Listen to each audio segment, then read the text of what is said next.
All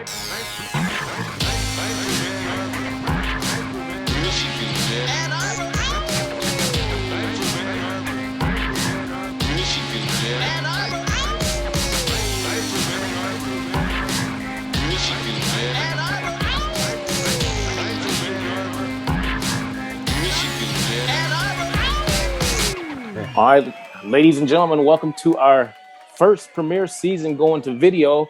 I'm with my man, Ed Williams. Hello. I am Dion Pittman, and we are Arbor Mentality Podcast.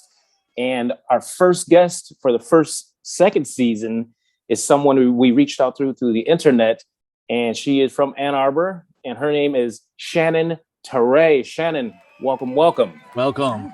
Thank you. Thanks for having me. Our pleasure. Our pleasure. Yes. So, as you know, Ed and I are in Florida. You're in Ann Arbor. How long have you been in Ann Arbor? I have been in Ann Arbor all of my adult life. So since we moved to Ann Arbor when I started sixth grade, so I have been here ever since. Nice. All right. Yeah. And where did you move from when you went to Ann Arbor? Ypsilanti. So Ypsi. not far. Yeah. Nice. What part of Ypsi? Ed's a Ypsi native. Yeah. Oh, well, I went to Holmes Elementary. Oh, yeah. So in that area. That's cool. I went to Erickson. Oh, okay, cool. Yeah. It's a small world, right? Yeah, for real. So now let's get into a little bit. We discussed you've got some blood lineage of Detroit / Ann Arbor stuff from your family line. Your grandfather, you said he went to University of Michigan. Is that correct? Yeah. So I was saying my mom is from a really big family. I have 15 aunts and uncles. On my dad's side, I have 6 uncles. So huge family. And my grandfather on my father's side went to Michigan. My grandmother on my father's side went to Michigan. And then I have, I think, about 5 or 7 aunts / uncles on my mom's side that went to Michigan too. Wow. Yeah. That's pretty amazing right there. I don't know if you can recall, do you know what your grandfather was studying when he went to University of Michigan? A business. Really? Mm-hmm. Okay. Wow. Very cool. Now, you said your mother, was she from Detroit? Yeah, she grew up in Detroit and then moved to Ann Arbor at some point. I don't know exactly when, but she worked for the University of Michigan, and my father worked for the University of Michigan too. And so that's why we made the official move to Ann Arbor. Okay. So it was always nice, like seeing them around campus randomly. It's kind of weird seeing your parents, but yeah. So we were from Detroit, but migrated to Ann Arbor. So now, do you have memories of Detroit? I don't. I have memories of visiting. But it was just to like go to a relative's house and then to come back this way. Okay. I remember the first time I actually drove on my own to Detroit. I got so lost. It took me like 2 hours to get home. So I don't, I was like quote unquote nerd. So I remember like reading in the car and not really paying attention to where we were going. So when it was my turn to actually drive, it was a disaster. Wow. I've been lost in Detroit too. Those blocks. We didn't have GPS back in the days. Right. No lights. Yeah, right. So your grandfather, he went there for business. Did he pursue business after he got done with the University of Michigan? What did he do?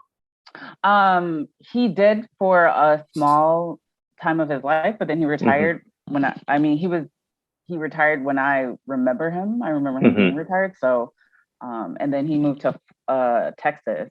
So, okay. Very cool. And what did your mother do at the University of Michigan for work?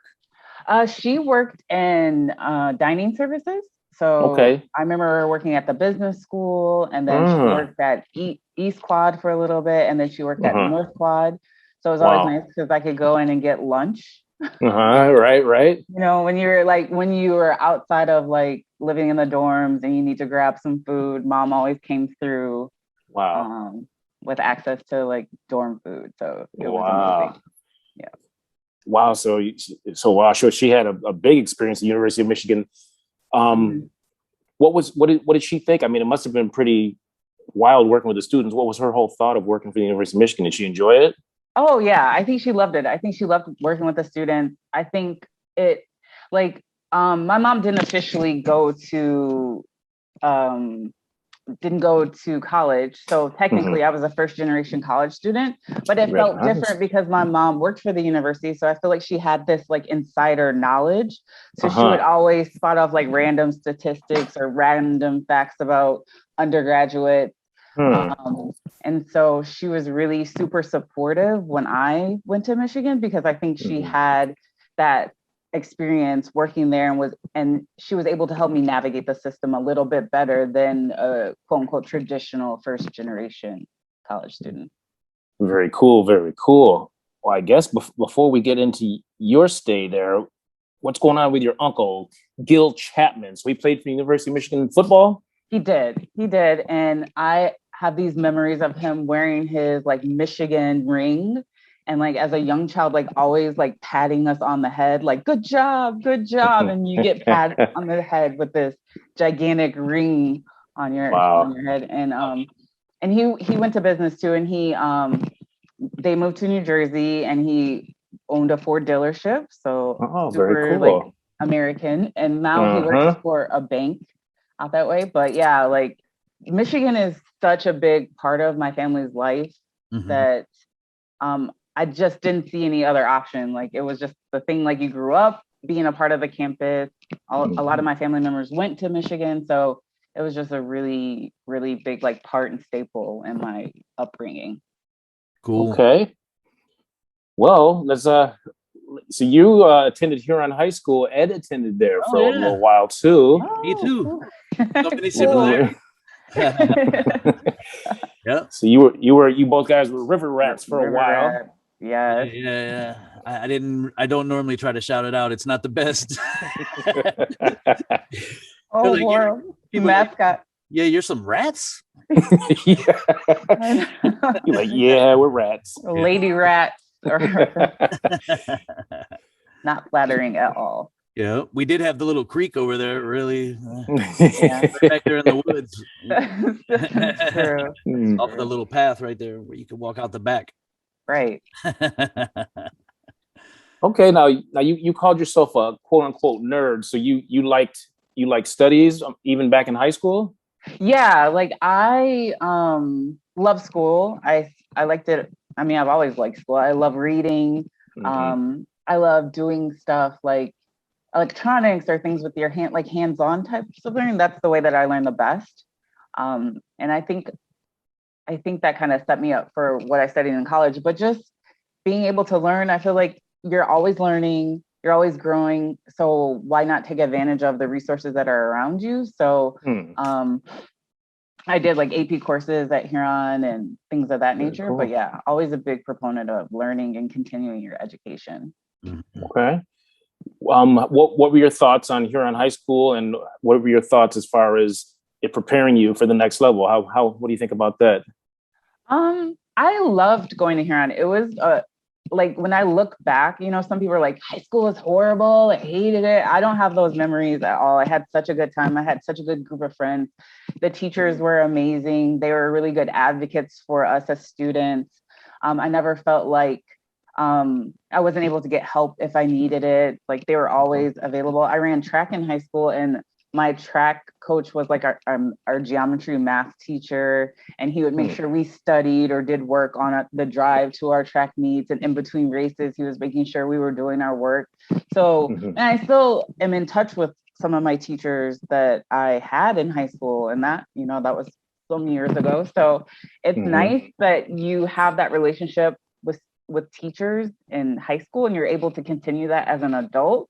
So that makes me think that they really cared. Like if I had never heard from them again, I'd be like, I guess I was just another student in one of your classes. But the fact that, we still connect and we still talk, they comment on my Facebook post, and when I randomly see them, they ask about my kids. So I think it was a really, really positive. And I think it prepared me for Michigan. Michigan was hard.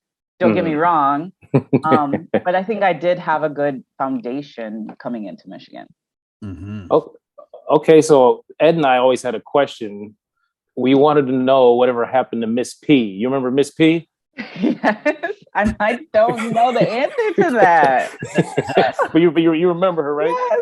Yes. I think Ed and I were talking. We're like, man, like girls back in the days must have been rougher, because I remember she wasn't someone you played with, and I remember just the stories and stuff like that. Yes, I remember her like shooing people out of the hallway in between classes. Like, yeah, she was no joke. Right. She yoinked me out the bed of a truck one time. She pulled you out? Sleeping in the back underneath a bed cover, and I was snoring. She snatched my feet and pulled me out. What happened? Yeah. She was on her job. She was too. I'm telling you. I mean, but we need teachers like that, right? Yes. Amen to that. That's true. Oh, and Huron High School, speaking of, shout out to Shay Carter, classmate of mine, now is the principal of Huron High School. What? Yep. Really? Yep. He's the principal. That's a big deal. And he attended Huron High School too? Oh, yeah. Yeah. Wow, that's wild. Good for him. Yeah, absolutely. Okay. All right, so you're doing your thing in Huron High School. Did you focus on any extracurricular stuff like instruments? You did the track. Was there anything else besides your regular studies and AP? Yeah, that's a good question. I was in orchestra, so I played the violin. Wow. When I got to college, I realized that wasn't like the norm, that schools had orchestras. Like most schools have a band, like a band is common, you know. But like I was able to play the violin in orchestra. I actually started in 5th grade.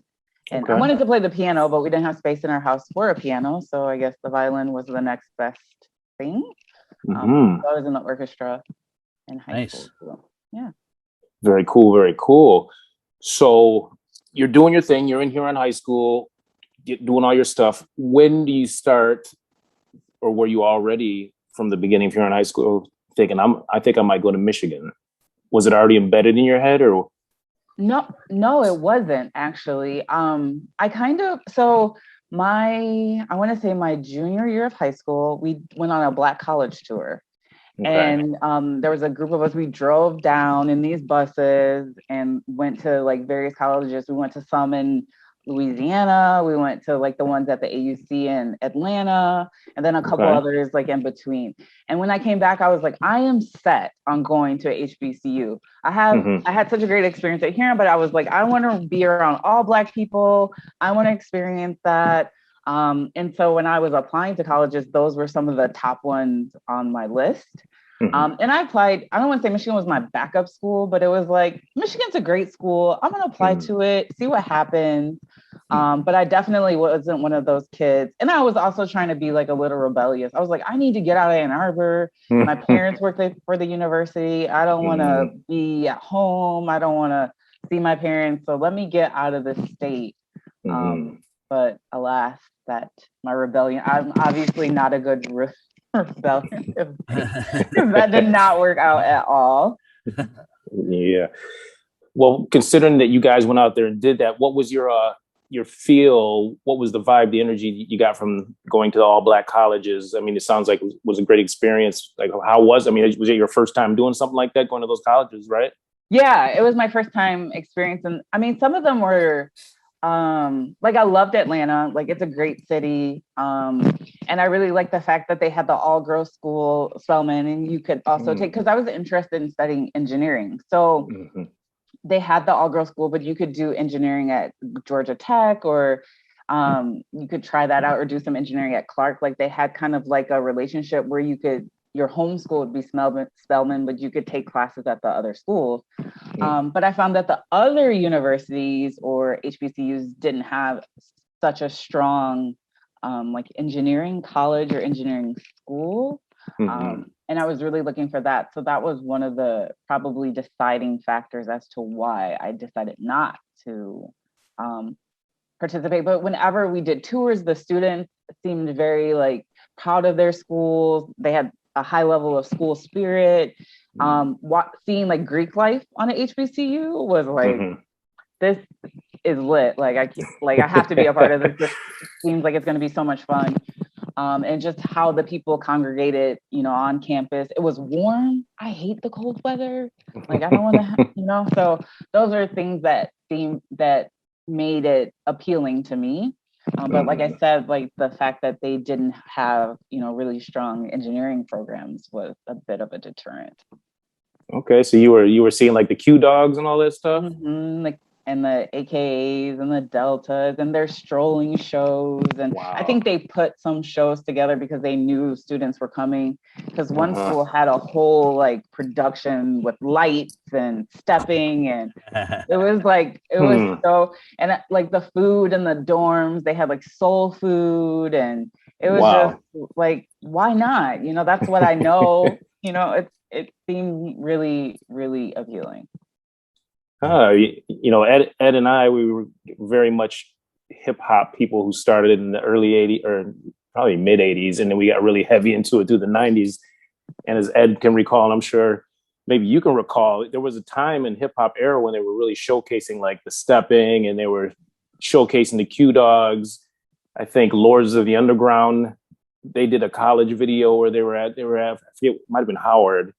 And Ed, you remember all the steps that were in the video? Like, it was just like, it would come into hip hop videos and you just see stuff every now and then. You remember those? Oh yeah. Yeah. And that's the time we talk about when it was like cool to do that and to like put that out, and like education was like the cool thing to go into. Mm-hmm. Right. Yeah. I wish that would get popular again, that was a fun time for me. And like Gangstar, Gangstar always started, I always remember them for some reason, like kind of starting that, it seemed like, in a way, hip hop, and I don't know, it's not really there so much in hip hop today, but there ain't really hip hop today either. Like, right. I don't want to get into the whole all that, but, But Atlanta had like the Freaknik. Yep. Oh yeah. I remember that. Yep. Oh yeah. I never got to go. I wanted to go too. I did. I always used to. I know. But we went to Daytona. Right. Yeah. We went to Daytona for spring break my senior year. Yeah, it was awesome. Like riding four-wheelers on the beach. This has got to be against so many environmental codes, but it is so much fun. Wow. So much fun. I'm gonna jump a dolphin. Yeah. All right, so let's get into it. So you graduate here in high school, and you're already looking at the paperwork for Michigan, or is there like an in-between point?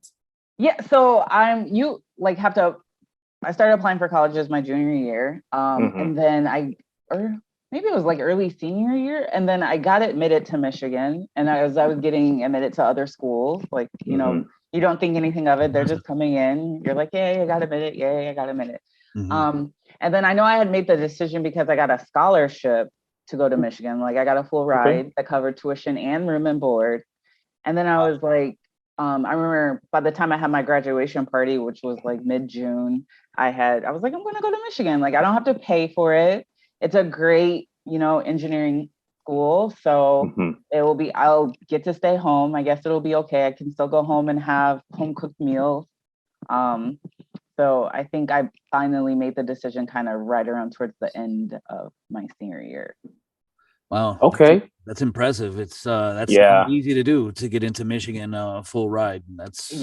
Thank you. I look at these students now and I'm like, I don't know how I got in back then, because you guys are amazing coming in now. But and I remember people think like I would travel to, like, my best friend went to FAMU. And so I remember going down for spring break and being like, oh, I go to Michigan. And it's just like, because I grew up in Ann Arbor. Michigan isn't like this big, like, mega school that everyone knows about, like, in my opinion, growing up. And so people would be like, oh, you go to Michigan? Like, oh, you must be this, that, and the third. And I'm like, like, I don't know. Like, I just go to school. Like, right. Unless you're in the drum line. That's the best school in the world, I think, for drumline and for band. And their show is amazing down here when they play. I would say University of Miami. Yeah, it's amazing what FAMU does. They do some great stuff. Yeah. Okay, so I do have a question, because we talked about this with one of our earlier guests, and that was Mia. We never put out that episode. We had problems with it. but she went to University of Michigan, got into STEM, and she became a legit scientist. Like that was her role. And I remember just talking to her and asking her, so you're going into the engineering, which is definitely a male dominated field that you're going into, correct? Yeah, 100%. Did anyone try and ever steer you away from that, or did everybody supported? Or like, how was that? I think I was fortunate in the sense that I also did a pre-college program. So Michigan had I don't know how students were selected to participate in this program, but there was 3 groups of us. One group did classes all the time. It was the summer before we started our freshman year. We came and we lived on campus. We lived actually in North Campus. One group, like I said, did classes. Another group, 2 of the groups did classes. And then the third group, the group that I was a part of, we had classes in the morning, and then we went and worked at the EPA off of Plymouth Road. And then we had classes in the evening. So we had like a full work day and classes bookmarking the full work day. And there was maybe like 20 of us in this cohort of students. And like I said, we lived together in the dorm. They did a lot of like personal and professional development activities. They had corporations that came in and talked to us about like what it was like to be an engineer at Ford, or what it was like to be an engineer at, Accenture, or all these different companies. And then with that program came like a support system. So there was staff that was employed by the university. We were given mentors. We were given kind of like coaches or help or tutors. So I think by being in that program, I was kind of in a bubble, a bubble of support, I would say, where everyone was like-minded. Most of the students in this program were minorities. And so we all came to Michigan wanting to do engineering. And so there was never like a group of friends that were like, oh, don't do engineering. Like, that's not for you. And I think the staff that were around us were super supportive. I literally don't think I would have gotten through Michigan without some of the staff members. And just having, like, if you ever had a problem, you could go to them and they would send you to the right resource, or to the right office, or because, Michigan's huge and you just sometimes don't know where to go, or you get lost. But I think having this group or this office was essential in me, like, being successful. I mean, you had weird side glances in classes where you'd be the only girl, or you'd be the only black girl, or, so that was a thing. But I had that at high school because there wasn't a lot of Black kids in AP courses. So that wasn't new to me, but I could see how that could be a deterrent, but I never felt out of place. I never, I had my group of friends that I hung out with that were all doing engineering. So there wasn't really that, like, you shouldn't do it, or this isn't for you kind of space in Michigan. Okay. Now, you going to Michigan, this is what year did you meet your husband? I met my husband. So I met him my senior year. So in 2005, I actually met him at a bar randomly on the last day. So it was the last day. I remember this. It was a Tuesday, last day of classes, senior year. And we all went out to like celebrate, hang out with some friends. And a friend was DJing and he was there hanging out. And that's where I met him. What bar was it? You remember? Yeah, it was. Now I think it's called BTB Cantina, but at the time it was Upstairs Charlie's. Okay. So right above Good Time Charlie. Yeah. Out in South U. Yep. I've done a New Year's Eve there. Personally. Oh, yep. Yep. So he was hanging out at the DJ booth, and I told him he was cute, and the rest is history, I guess. Wow. So at that time when you met him, he was already into the DJ life a little right there. Yeah, he had been promoting for some years. My husband's 2 years younger than I am, so he was still promoting. He was in school. He was doing like DJing at like Touchdowns, and then we had some friends that were DJing at Necto, and there's some other bars that were closed, like Studio 4 and Oz. So we were always like out and about with our group of friends, and he was a part of the mix. He was in a Latino fraternity, so he was DJing at his fraternity, and I love Latin music, so I would go to the fraternity because they had some bomb music and hang out there. So yeah, he was in that scene definitely before I met him. Wow. See, that's one thing I don't remember. Ed, do you remember? I don't remember knowing any Latin fraternities back in the days. We probably just weren't exposed to them. The Colombians were the ones that I recall. Michigan, there was like a big Colombian group. And I think they established their fraternity maybe a couple years before he joined, so it wasn't super old. Okay. And I think more have established since then, of course. But yeah, I think it was a relatively new fraternity. Interesting. Okay, so you meet him now. You said you're graduating. You're 2005 industrial engineering. You're graduating right then, correct? Right. And so your next turn, you already got masters in mind? Like let's keep it moving? No, I was done with school for a while. you're like, that's it. I'm like, I survived. Like, I'm good. And I went and I worked for a couple of years. I worked for a small business in Detroit doing small business consulting. And I loved that work. Like, it was great. I love being in the city. I got way too many parking tickets. But it was nice working outside of Ann Arbor and getting to work with small business. So the consulting did work where they would, the business would come in and say, I need some changes. And we would work to help them make their changes to increase profit or whatever goals they were trying to do with their company. So I really liked it. And I had a mentor, like I said earlier, the support system that I had at Michigan, someone reached out to me and he's like, I need some help. And I'm like, like, you helped me so much in undergrad. I am there for you. So I came back up and I worked for him. And during that time, like over a summer, I was like, well, maybe I should go back and get my master's. Like, why not? I think a lot of my major moves have been like, sure, let's give it a try, see how it goes. And so I think so I started my master's, I think, in 2007. Okay. So stepping into that, is it a big transit? I think we've had other people on that have pursued higher learning careers like yourself. Since you've already been grinding, high school, college, is it a big difference to keep up? Or are you just on you already know what to do? You're hitting the books, you're hitting the notes, you're following the teacher's lead. Like, is it when you go towards that goal of getting that master's, how's the stress level? I don't think it's more stressful. It was definitely different. And I don't think it's different because it was like bachelor's versus master's. I think it was different because my bachelor's was STEM. It was engineering. It was very like black and white, very like problem based or tests. Like, you didn't have to write papers or anything like that. And then my master's seemed more laid back. Like, it wasn't as competitive.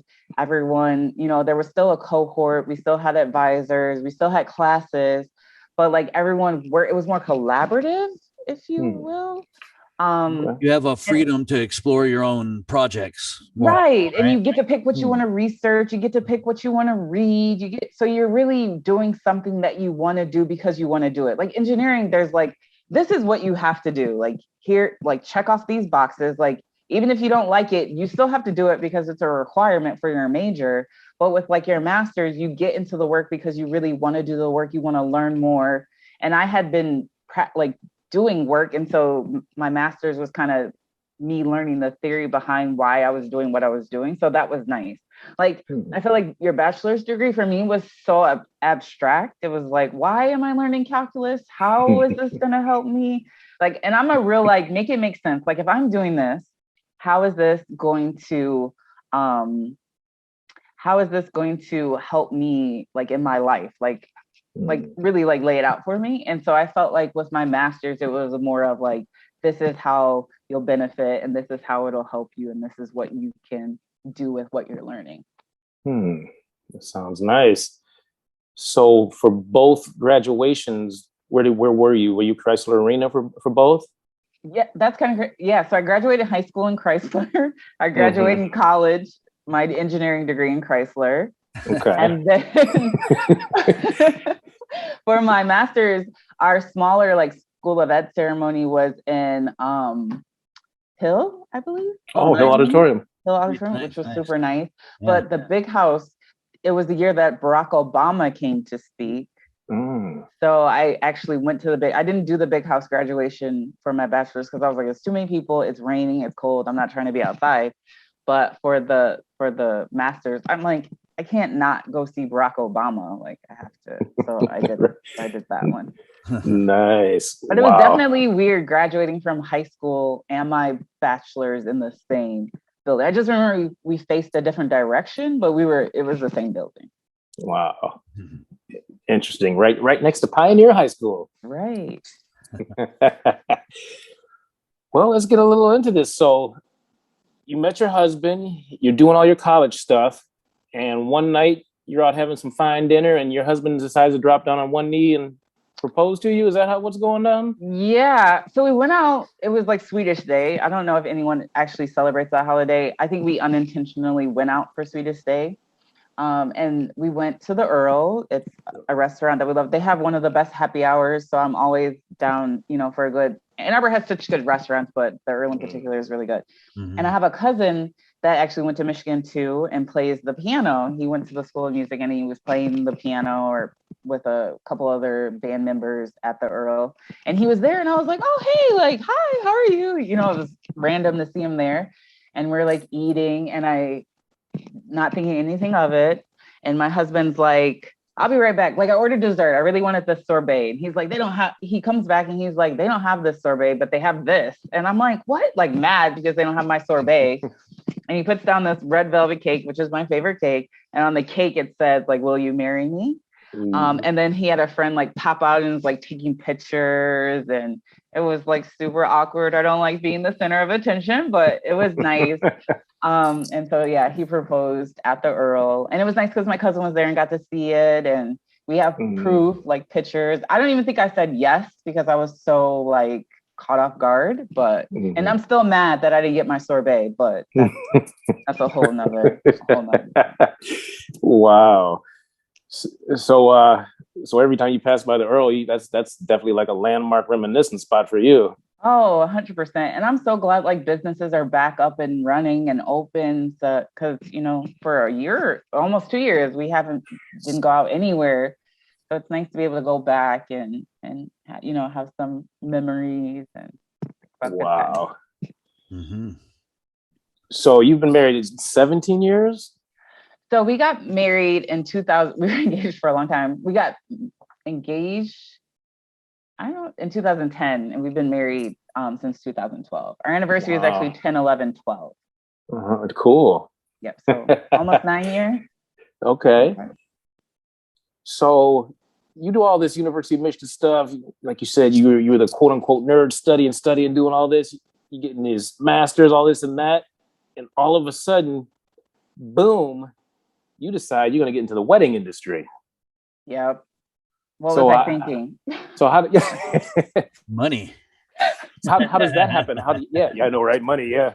So how does this happen after you've done all this and then something sparks you, something caught your eye and said, let me look into this industry now? Yeah. So I feel like coming along, like you study, but then you also have like some sort of creative outlet. I think people do both, but they do both differently. So my creative outlet was either reading. I'm not a painter or like I don't do clay or stuff, but it was like designing cool things or doing decorating in our house. So I was at the age in my life where all my friends were getting married, and they kept asking me to like help because they're like, you did this thing for a party and you did it so well. Can you help me plan my wedding? I'm like, sure. Like, why not? But then there's a point where you keep getting asked and you're like, maybe I should do this. Like, maybe I should get paid. I'm tired of doing work for free. Like, I love my friends and I will help you out, but this is a lot of work. And so I decided, my husband at the time had his DJing business.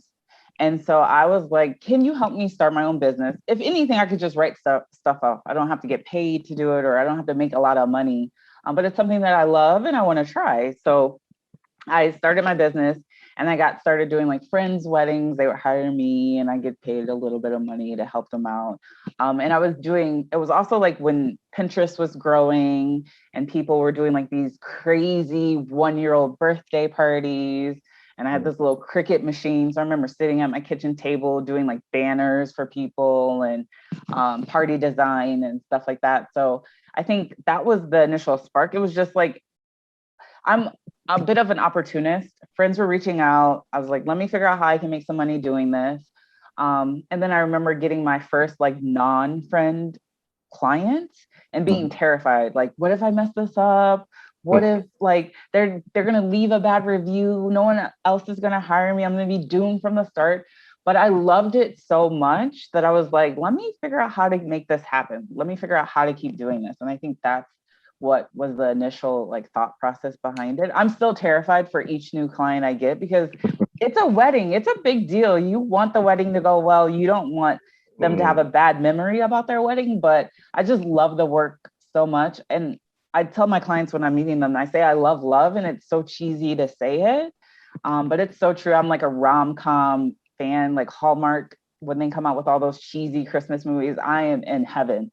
And so it's just kind of like, it just kind of fell into my lap, and I'm good at it, I think. And so I just do it. Nice. Okay, so for our listeners who might either be wanting to get married, possibly getting into the industry, or have children that might be getting married, what is your title and role, and what are your responsibilities? Yeah, so my company's name is Shannons Role Event Planning. It's my middle name, and I'm the owner of the company. And my role is I meet with clients to assess what they need in regards to their wedding or event, and then I execute it. I have a team that helps me out when it comes to day of execution, but I'm the primary consultant with brides or mothers or grooms or whoever is doing the bulk of the planning. And my services range from just coming in and helping. I call it month of planning, where I come in and help you I say, tie everything up and put it in a pretty bow, and then your wedding happens. Some couples are so busy that I help them from the beginning of like getting all their vendors and thinking about the design and how they want their wedding to look. But yeah, so that's my main role within my company. Okay. And for someone who might either be in the banquet industry, in the venue industry, music DJ, harpist industry, how important is it for everyone to be on the same page for you with everybody, for photographer, everybody? How important is all that? Oh, 100%. Like, it is so important. Like, the timeline is the backbone of any event. And especially with like catering, because, caterers produce these massive amounts of food for your particular event. And there's a timeline, right? Have you ever been to an event where the chicken's rubbery or like it's just overcooked? And that usually happens when the timeline is off. Like if you delay what time dinner is supposed to actually start or something, then you get bad food. So and I think food is what is a big, like entertainment and food is a big component of an event. Like that's what you remember. You remember when the food was nasty, but when the food is great, you have a great experience. And I'm seeing more and more people use like events or weddings as like their date night. So they want good food. They want good entertainment because that's a good time that they get to spend with family and their significant other. So I think when all the vendors can be on the same page, it really makes for a magical or for a good event where the guests don't notice any hiccups and things can run really smoothly. Okay, because when Ed and I spent most of our time in Michigan, we were either skateboarding, school, possible partying, hanging out on campus. For someone that would want to get married in Ann Arbor, or for our listeners who live in Ann Arbor or left Ann Arbor, but none of us were really into like the whole wedding industry, this and that, name some venues on campus or around that you can get married at that we might not have even thought of, like. Yeah. I remember, I think you mentioned something about something you referred to as a classic was like the Union or something like that. Yeah, so getting married in the Michigan Union or the Michigan League are like classic wedding, like they say Ann Arbor. Like if you want to have the quintessential Ann Arbor wedding, pick the League or the Union. Especially now they've remodeled the Union, so it's a great space. It's classic, it's beautiful, and a lot of people will take pictures in the law quad because that's also like a great background. It's enclosed. You don't have to worry about random people kind of dropping in your pictures. So those are like the great classic. I've done great events at Ann Arbor City Club, which is on Washtenaw. So there's some very potential, like just nice classic venues if you want that banquet hall style. There's also like the farm places like Fruit Tick Farms, like the Valley and Missy Farms, if you're looking for more of that outdoorsy kind of rustic space. And then if you want like a smaller, like more intimate wedding, Venology, the restaurant, has this really cute bubble room in the basement with all these like bubble kind of chandelier things hanging. And they have a really great event space. And I've even seen cool, like unique weddings at the farmers market, you know, an outdoor venue that you wouldn't think would be a great wedding venue, but it's a great place to get married too. Shout out DJ Lufru. Yes, right. That's his family's place. Yeah, Fruitic Farm. Yeah. I saw some pictures there. Look very cool spot. I was checking out the website on there. Yeah, it's very cool. Very nice. In the Union, I didn't even know you could do something like that in there. I grew up going to play pool there. They got rid of that room. Oh no! Why? Yeah, but they have a big ballroom on the second floor. It's really nice. And then there's another room that people will they'll like have the ceremony in the Pendleton room, and then they'll have their reception. And then you could come out and get some cool like people were taking pictures at the Cube. I'm not sure if that's still there. Yeah, they're talking about removing it, but it was down or something for repair, but it's back. Oh, okay. Yeah. You know, like there's stuff is always changing on campus, or even like getting married in the art museum is really nice too, you know. So there's like all these like hidden gems, if you will, where they're open to the public. You can use them, you know, just as regular patrons, but then you can also use them for, you know, a wedding. Mm-hmm. Well, in defense of your position of what you do, and I've done a lot of weddings myself, and people ask, so you've got day of, and you worded it month of, and obviously other longer versions. A lot of people try and cut corners, and then they end up really regretting it. I mean, what's your whole view on that and the importance of the assistance of a coordinator instead of just like kind of winging it and hoping everything goes the right way? What's your whole thought on that? Yeah, that's a great question. Like I tell all my couples that something is bound to go wrong at your wedding. Like it's life. It's inevitable. It'll happen. I was like, my job is for you to never know about it. And if you do know about it, you find out about it like way after the fact. No one's coming up to you asking you like, how do I fix this? Or where does this go? Or where does this happen? And I tell people to hire your own person, because a lot of venues will come with a coordinator, which is great. And those people are great too. But I was like, as my client, you are my primary and main concern. My concern is that you have a great day, that you have a great wedding. This is about you. Hopefully you'll only get married once, and you want that day to be special. You want it to be memorable. You don't want your mom running around trying to figure out where the florist put the flowers.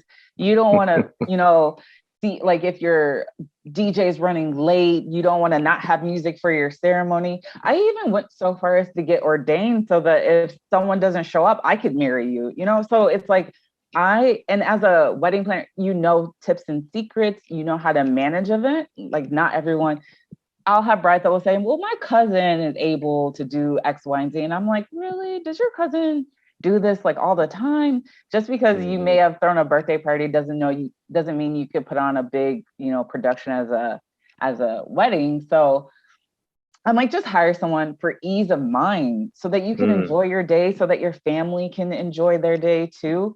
And then you won't have to worry about anything. I love it. So you have expanded. So your husband, he can take care of the DJ and music side, ceremony, cocktail hour, all that good stuff. Yep. You do what you do.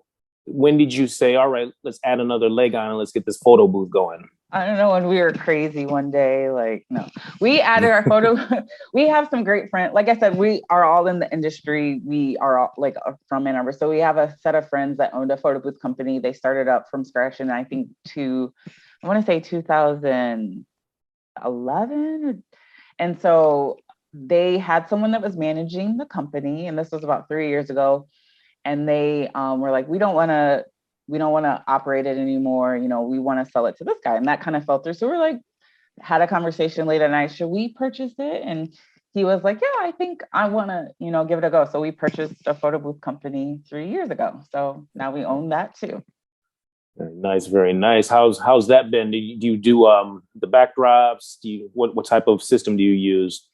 Yeah, so we do backdrops. We've been doing backdrops only since COVID. We were like, people are still a little leery about being in this little enclosed booth, but we have the option if people really want it. We have a curtain booth where we'll set up and the camera sits in the booth and takes the pictures, but it's like an old school booth. People take pictures. We have props and fun signs, and then it prints out a strip for them. And we have the option if they want to create a memory book or a guest book, they can, their guest could tape a picture in the book and write a fun message. We have 6 booths, so we're always busy. It's been insane this year as the country has opened back up. We've been flooded. Like last summer, neither one of us worked. It was like the best summer. We didn't have anything to do, which is a blessing and a curse. And this summer, it has been crazy. Like everyone's having their graduation parties, everyone's getting married. All the people that postponed their weddings are getting married this year. So we've had weekends where we've had all booths out, multiple days. And then we were struggling with getting staff. I don't know if other people are experiencing this, but I know a couple of the wedding venues that I worked with, they were having a hard time getting staff too. So just finding people that are reliable, that want to do the work and that are good at it, because that's our name, our reputation that's on the line.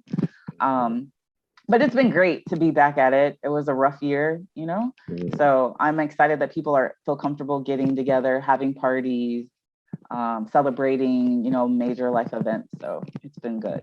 That's great to hear. Glad to hear it's coming back. Yes. Yeah. For our listeners, why don't you give them a plug how they can check out you and your services? Where can they go?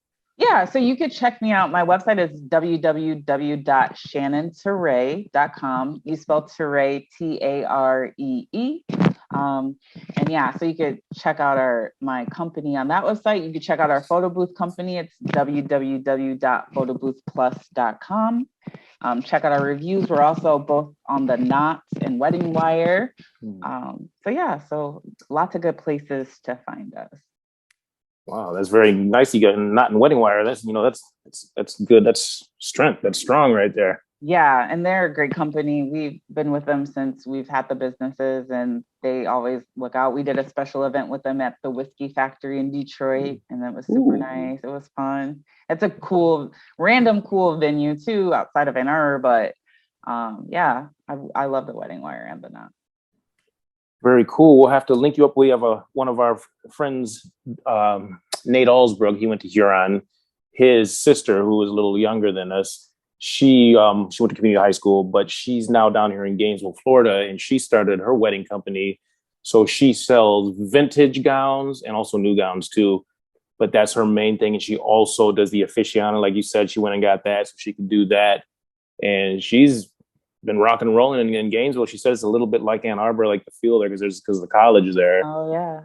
We'll have to link you up with her. Really good person, and she's right in the industry doing what you're doing. So I make it. Yeah. I love meeting people. So yeah. Good. Beautiful. Okay, well, Ed and I, we talk to guests, we talk to people, and they're always like a lot of our friends. We left mid-90s. And everyone's like, man, the city wasn't the same since you guys left. It's changed so much, this and that, But, there's this whole, like Ann Arbor townies and all this stuff that's going on.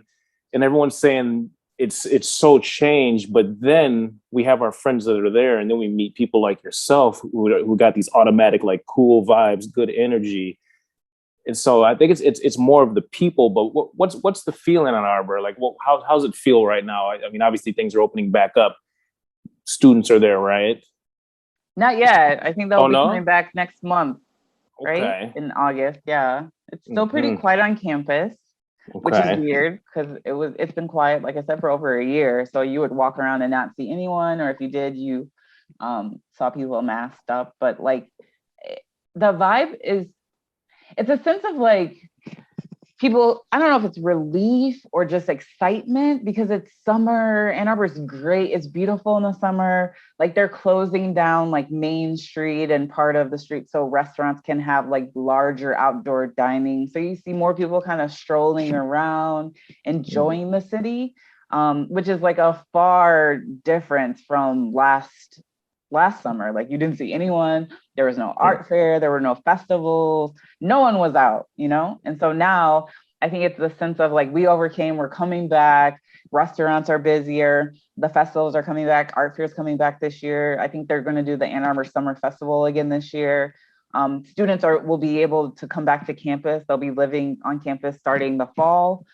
So I think we're going to see Ann Arbor pick up again. But what you spoke to about like the towny feel, I think Ann Arbor brings in so many different people, which is great too, but then also getting to know people that are actually from the city, actually grew up in Ann Arbor and stay. People stay for a reason. I think people stay because it's a great place to live. It's a great place, you know, to raise kids in that. So I think if you can get connected with any parts of the local community is a plus, it's a win. And not to say that those other parts are bad or negative, but I think being from Ann Arbor, you know, spending the bulk of my life in Ann Arbor, it's just nice to see it flourishing again and to see people hanging out and connecting again, which I'm really happy to see. That's great. Nice. Well, we want to thank you so much for coming on the show. Definitely, I would like to watch you as you do your thing and maybe have you come back on later on and just tell us what's going on with your industry, or maybe even if you switch up industries or whatever like that. Yeah, for sure. Thank you so much for having me. It was such a great time. I love talking about where I'm from in my city. It's such a great place. So it's nice to be able to do that. We agree. Yeah, you know, like, you know, Ed and I, you know, the whole Ann Arbor mentality, like as he's in Miami, as I'm in Orlando, the people we meet, the people we associate with, the people we butt heads with, so our whole form of thinking was formed there. And when we left to Florida, we brought that thinking with us. So I always say, like, we're all-terrain vehicles. Like Ed and I, you put us in any situation, but it's not just Ed and I, it's every single person that was down with our circle of clique of friends. You put us in any scenario and we'll navigate, we'll be well, we'll get along with the people, get along, and we'll butt heads with the ones that butt heads. But it's like, it's Ann Arbor, the energy and us growing up there on campus is just, it was a big impression on us. And wherever we go, if Ed's rocking an M hat or I'm rocking an M on my shirt and some stranger will walk up around the corner like, go blue, you know, and it's crazy. And you're all of a sudden you're getting a conversation and, oh, I'm your neighbor. You're like, well, yeah, you know, and it's just, right. It's just wild.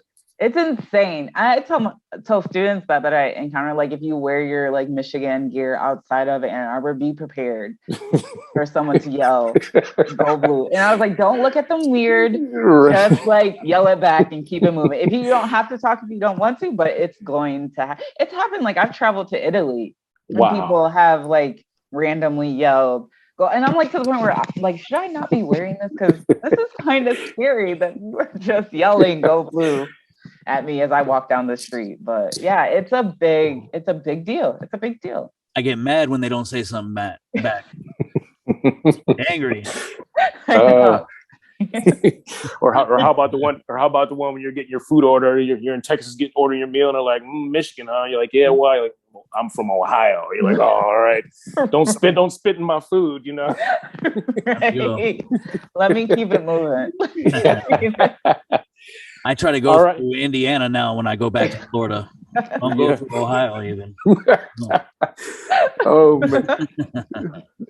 We just had it was Aaron Almashi. Remember when he got lost? Was it in Ohio? Yep. And they sent him to the wrong place on purpose. Yeah, the police officer pulled him over, looked at his license, and said, "Oh, you're from Michigan, huh?"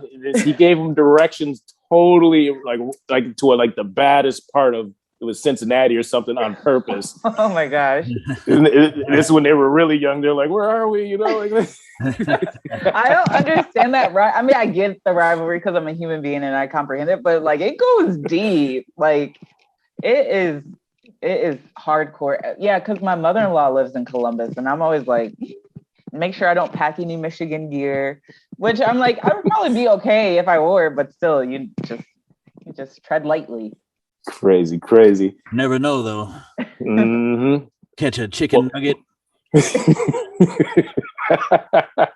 Oh, and I don't want to forget, give your husband a shout out. DJ Zoo is in Ann Arbor doing his thing. That's ZU, right? Right, correct. So he's out doing his thing Okay. in the wedding industry. And is he still hitting parties, or just whatever needs music he'll take care of? Whatever needs music, he'll take care of. He's a fan of parties, but he's a fan of like hip hop, like local hip hop. We have a couple of friends that are in a group, so he loves doing that and catching shows. So yeah, he does it all though. Okay. All right. Well, thank you so much for coming on the show. We appreciate you, and we definitely want you to come back. Thank you for coming on. You know, like we reached out to you out of the blue. I'm like, I don't know this person, but I see what she does. I'm gonna hit her up, and I see she went to Michigan. So boom, boom, boom. Thank you for our first video guest. Yay! Yeah. Yep. Glad technology worked today. You never know, right? Yeah. Amen. Definitely. Okay. I was worried. Well, good. All right. Well, enjoy your day. Nice to meet you. Keep grinding. Thank you. Will do. My pleasure. Okay. Thank you so much now. Bye-bye.